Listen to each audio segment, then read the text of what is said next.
अश्रद्धाना पुरुषा धर्मस्यास्य परन्तप अप्राप्यमान्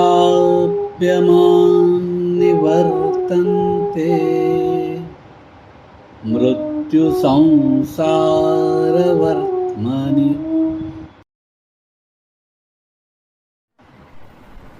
Jai Shri Krishna. Chapter 9, Raja Vidya Raja Gokhya Yogam, shloka number 3.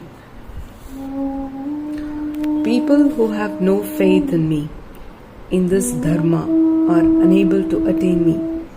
They repeatedly come back into this world and are caught in the grip of the cycle of birth and death. In the last two verses, Sri Krishna promised knowledge and then qualified it with 8 merits. It's mentioned here is this dharma or the path of loving devotion to God.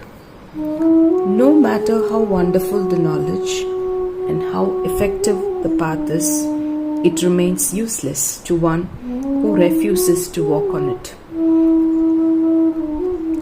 As explained in previous verse, the direct perception of God comes later. Initially, a leap of faith is required for the process.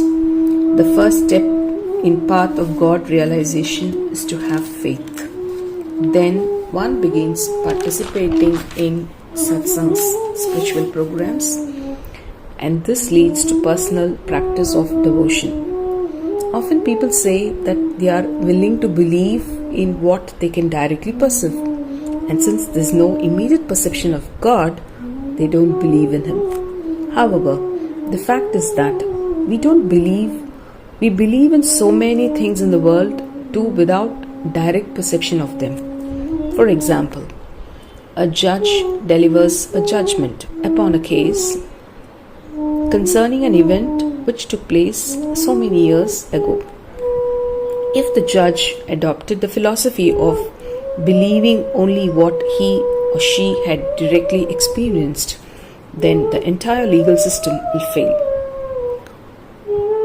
Another example, a president administers a country on the basis of the reports he receives from different parts. So it's impossible for him to visit all the villages and cities within his domain. Now, if he's not willing to believe these reports on the grounds that he has no direct perception of what was happening, he would not be able to administer the whole country. So even in material activities, faith is required at every step. We walk by faith and not by sight. There is a beautiful story regarding the perception of God. A king accosted a sadhu with the statement, "I do not believe in God because I cannot see Him." The sadhu asked for a cow to be brought to king's court. The king obliged and ordered his servants to bring a cow. The sadhu then requested that it be milked. The king again instructed his servants to do as the sadhu wanted. The sadhu asked, "O king, do you believe that this milk freshly taken out from the cow contains butter?" The king said he had full faith that it did. The sadhu said, "You cannot see butter in the milk. Why do you believe it's there?" The king replied, "We cannot see it presently because the butter is pervading the milk. But there is a process for seeing it. If we convert the milk into yogurt, then churn the yogurt, the butter will become visible." The sadhu said, "Like the butter in the milk, God is everywhere. If we cannot immediately perceive Him, if we are willing to have faith and follow the process, we will then get direct perception of God and become God realized." So belief in God is not a natural process that we human beings just follow.